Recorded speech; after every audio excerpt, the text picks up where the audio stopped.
Hi everyone, it's Marie here again, and I'm going to be making another Christmas card. Now I'm using some Canvas Corp skinny cards, and the dimensions for these cards are 4 by 9. So you can see that they're very long and skinny. I really liked this kind of layout for this card that I have in mind because I saw some images of some watercolored trees lately, and I thought that would be really fun to kind of try to replicate on this card. So I have this sketched holiday Christmas stamp set from Brutus Monroe, and I'm using this little, it's supposed to be like, I think a twig with berries on it or something, but I'm going to be using it here as trees. So I'm taking some Versamark ink and I'm stamping the little image here several times, and I'm going to be using this as sort of the trunk and branches for my trees. So once I had my Versamark ink inked up and stamped on my card, I went ahead and I grabbed some red embossing powder. And I wanted red because I just thought that was just a really bright, colorful color for Christmas. So I'm just sprinkling some on over that Versamark ink and tapping off the extra. And a few of my trees, I didn't do a very good job stamping the image because I didn't get all of it stamped, but with the finished card you can barely tell, so I just went ahead and I went with it anyway. It's really kind of hard to tell where those unstamped areas are, so then I went ahead and I put all of my red embossing powder back into my container, and you can see right here I'm taking a brush and I'm just brushing off some of the extra powder that stuck where it wasn't supposed to. It's a really easy tip that you can do if your embossing powder is kind of sticking to different areas that you don't want to emboss. Just brush it away with a dry brush, and it works pretty well. So I'm just going to take my heat tool and just let it heat up. When you're embossing, you want your heat tool to be very hot because once you bring it to the paper, it will melt that embossing powder quicker, and hopefully you won't get much warping with your paper. So good heat tool is one that heats up quickly and stays pretty hot. Now for my trees, I'm kind of going for an evergreen tree here. So I'm taking some of my green distress inks, I'm mixing it with water, and I'm picking it up with a paintbrush, and I'm just going to really quickly and easily just brush on some of that color to create sort of a loose painting of an evergreen tree. So brushing it on over these stamped images, the image itself was kind of already shaped like a tree, so most of the work was done.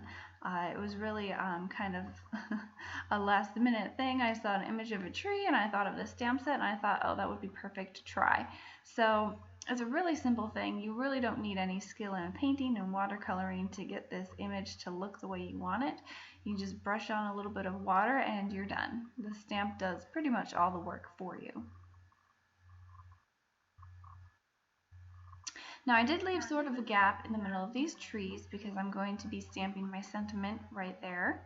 So I left a space for the sentiment, but for the most part this is going to end up being sort of just a one-layer card. Most of the scene is right on the base of the card.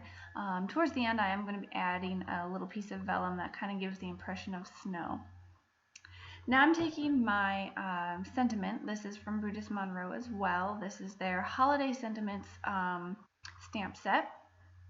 And all of these stamps you can find in the Brutus Monroe store. And I have a link down in my description that will take you right over there.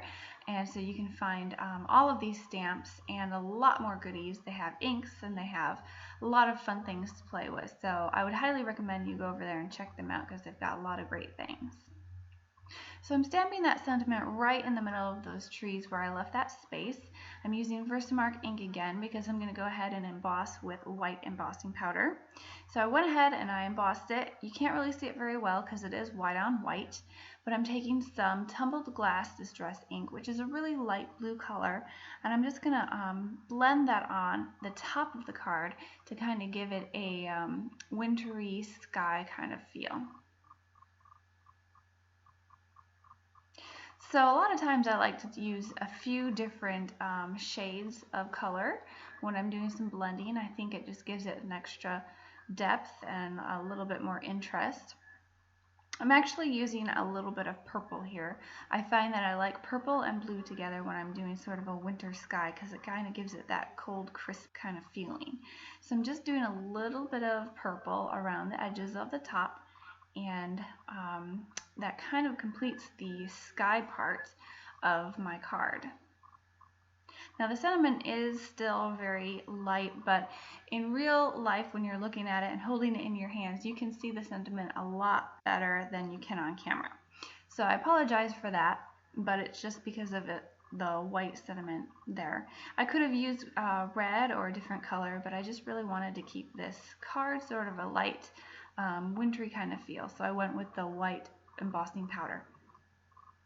Now I'm taking some vellum, and I just tore it a little bit to kind of give it a nice rough edge, because I want it to sort of look like a snowbank in front of these trees.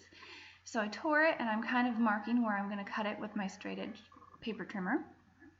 And then I'll show you here in a second a little trick I like to do sometimes with vellum is you take your vellum and you run it through your Versamark ink, and that's going to put some of that sticky ink on the edges. And then you can go ahead with some embossing powder and sprinkle your embossing powder on that Versamark ink. And so here, where I'm going for a snowy kind of look, I'm going to be using my white embossing powder, sprinkling that on, and it's going to give the edges the impression of being snowy. So I like to sprinkle it on, shake off the extra that's hanging on there, and sometimes I kind of dip it back into that pile of embossing powder again just to make sure I've got all my little embossed spaces covered with embossing powder. So I went ahead and I heated up my heat tool and I embossed all that powder.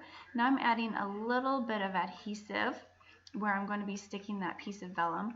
Vellum sometimes can be tricky to adhere down because it's see-through, so sometimes you can see the adhesive behind it, but the adhesive I'm using here is Tombow stamp runner adhesive, and I find that this kind of hides itself pretty well. You can kind of see it a little bit behind the vellum, but it's not very bad. And I also try to hide some of that adhesive behind the embossed areas. So I'm trying to give you a closer look of the sentiment and the vellum that's supposed to look like snow. Now I'm taking some sequins. These are just white sequins by Doodlebug, and I'm putting a little bit of glue here and there and just sticking my sequins down. I liked how it gave it a little bit of sparkle to the snowy sky background. And that's pretty much the card. I'm going to go ahead and also add a little bow under the sentiment using some red raffia. Sometimes raffia can be a little bit tricky to try a bow into because it's not quite the same as a string. It kind of acts a little bit different, but if you play around with it a little bit, you kind of get the feeling of it and you figure out how to work with it. So that's pretty much the card for today. It's a pretty simple one-layer card, but I thought it would be a nice way to show you that you can use your stamps in different ways than maybe they were intended and give you ideas for other projects. So thanks for joining me, and I hope I'll see you again. Bye.